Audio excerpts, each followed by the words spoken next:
এই তোদের সমস্যাটা কি বল? ম্যাডাম ও আমার দোকানে ছামু হাগিয়ে দিছে। দোকানের ছামু হাগিয়ে দিল কেন? বাকিতে মদ আইতে আসছিল, বাকিতে মদ দেয়নি বলে ও আমার দোকানে ছামু হাগিয়ে দিছে। মামা ভোজে বাঁধ কিন্তু ভাঙিয়ে যাবে একেবারে। কতবার বলবো আমি হাগিনি। তা আমি মানে আলিতে পারিনি। মুতলে কইলে আমি বিশ্বাস করতে, কিন্তু হাগিয়ে দিতে কইলে আমি বিশ্বাস করতে পারিনি।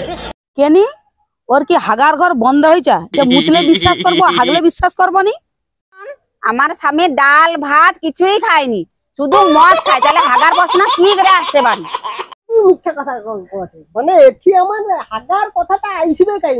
আমি যদি কোনোদিন এক মুঠা ভাত ডাল মাংস কিচ্ছু নেই খাই, কিন্তু মদ খাই, তাই মুখার কথা আইসবে, হাগার কথাটা আইসবে কেন? শুদ্ধ মিথ্যা কথা। প্রধান ম্যাডাম তুমি দেখবা চলো, আমার স্বামীকে রাতে আমি হাগিস পরে শুকাই। ये क्या है?